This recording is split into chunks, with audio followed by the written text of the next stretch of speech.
Now, failed London Mayor Sadiq Khan has been a constant scourge to all residing in our once great capital city. But could he be about to encounter his own worst nightmare? 3 Tory finalists remain in the race to replace Khan in 2024. And the only female contender, Susan Hall, has a top CV for taking him on. She's a former leader of the London Conservatives, an arch-Brexiteer, and has a burgeoning reputation as City Hall's toughest talking councillor. And throughout Khan's failings, from out-of-control crime levels to his deranged ULEZ scheme, Susan has always been firmly on his case. So have a look at some of their most explosive confrontations. Mr Mayor, in all honesty, do you think you have made London, safer in 2019? I think we have. Mr Mayor, I think you're delusional. We have record knife crime, record murder numbers, and yet you as a mayor have wasted a record amount of taxpayers' money. I walked up and down this high street I live, Hatch End High Street, with the Telegraph the other day. We went in most of the shops and not one of them thought the ULEZ was a good idea. Not one of them. I hope you're listening, Sadiq. People are very upset about the ULEZ. And that, ladies and gentlemen, is your mayor. He doesn't listen to a word any of us say. Susan Hall, great to have you in the studio. Thank you. Let's cut to the chase. Sadiq Khan cannot stand you, can he?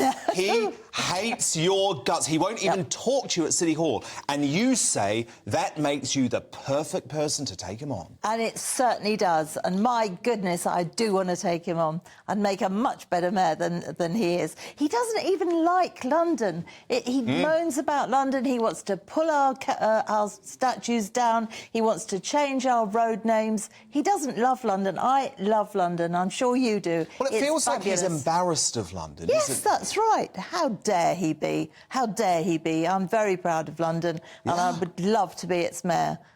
Now, talk to me about your personal relationship, because I'm told that he will ignore you when you come face-to-face at City Hall. He has that much personal animosity because you have been prepared to call him out. Yes, but you know, so be it. It's politics. I don't mind. I'll take anybody on. If I don't think something's right, I'll say so. We have too many people that don't stand up. And as an Assembly member, my job is to critique what he does and to scrutinise what he does, and that's exactly what I do.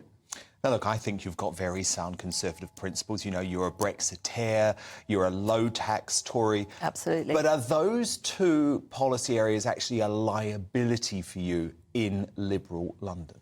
No, I think there's lots of people that have those same thoughts, but there's lots more to everybody. You can't judge everybody just by some things. I mean, I'm passionate about this ULEZ extension. It has to come out. If I'm mayor or when I'm mayor, it will come out on the first day. Because ULEZ is destroying people's lives, isn't it? Well, it certainly will do when the Outer London one goes in, if he still does it. Yes, it will. And these are hard-working Londoners. They just can't afford to replace their car. And by his own admission, that it won't make hardly any difference to air quality.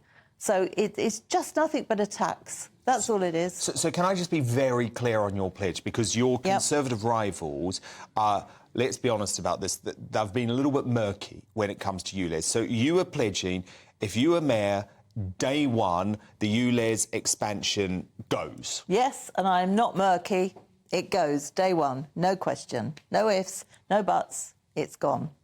Why do you think Labour sticks by Sadiq Khan? Because he's been a failure when it comes to crime, he's been a failure when it comes to transport, he's been a failure on the economy. And it feels to me like he's using the job to turn himself into some sort of left-wing celebrity. I mean, he was off in America looking into legalising drugs. I mean, I would argue the last thing London needs is drug legalisation. He's currently on some huge book tour trying to turn himself into some sort of Greta Thunberg figure. Why does Labour stand by him? I don't know, and I can't imagine, because in Uxbridge now, where there's the by-election, the Labour candidate, it says he's all for the ULEZ. Now, I've been knocking on doors in Uxbridge, as all good Tories in London are doing at the moment, and all we're hearing about is the ULEZ extension. So let's see how the good people of Uxbridge vote, because they're not happy about this at all. Don't you have a real issue, though, because you could be the best candidate in the world running against Sadiq Khan, but how do you deal with the headwinds of what the Conservative Party nationally is facing? I mean, Sean Bailey, you know, he's a member of our superstar panel. He actually ran Sadiq Khan closer than most people gave him credit for, but of course he was still dragged down by some of the issues nationally with the Conservative Party at the time. So how do you avoid them, Susan? I genuinely think people have absolutely had enough of Sadiq Khan, and I think they see in me somebody that would stand up for them, because I blooming well would. Somebody who would sort the police out because they're in special measures for the first time in their history, as is the London Fire Brigade. And you're going to pump £200 million? Yes, because I've been chairman of the Budget Committee, I know where that money would come from, and that would actually go into the police to set up special units to deal with burglary. So you have great plans, I understand that. But surely there are going to be a lot of people saying to you, but look at Rishi Sunak, look at the civil war at Westminster, that's going to put them off you. And do you know what I will say to them? Look at London, look at the mess Khan has made of London, and I pledge to you I will put it right, and I will. And I hope I'll be able to talk to people, thanks to people like you letting me on your show, so I can let people know over the time what my plans are. And I'm hoping people have had their eyes open to just how bad Sadiq Khan is. Well, look, I've followed your career for a long time, and I think why I'm so concerned about what's going on in London is that I'm seeing it disintegrate in front of my very eyes. I mean, this is a city that I've chosen for the past 2 decades to be my home. I believed it was absolutely hands down the greatest city in the world. Now, over the past couple of years, you know, I've been mugged 3 times in this city. You know, crime is out of control. Yes. It's impossible to drive anywhere in London now. Yep. I mean, do you think London can return to being the #1 city in the world? It can return if we have a mayor that really cares and really loves London and will roll their sleeves up and start on day one. And I would, because it's worth it. Look at London. Look at what we do in London. We need a mayor that is proud of London and will fix things. And that's exactly what I would do. Is Boris Johnson the best mayor that London's ever had? Compared to the others, absolutely. Yes, he is. And he did care about it. To be fair, I think Livingston cared as well. I do. You know, you've got to be fair. But Sadiq Khan does not care about London. He's not proud about London. And he makes excuses for things in London. And as for tearing down our statues, disgraceful. would you want Boris Johnson to campaign for you? Is he an asset or a liability?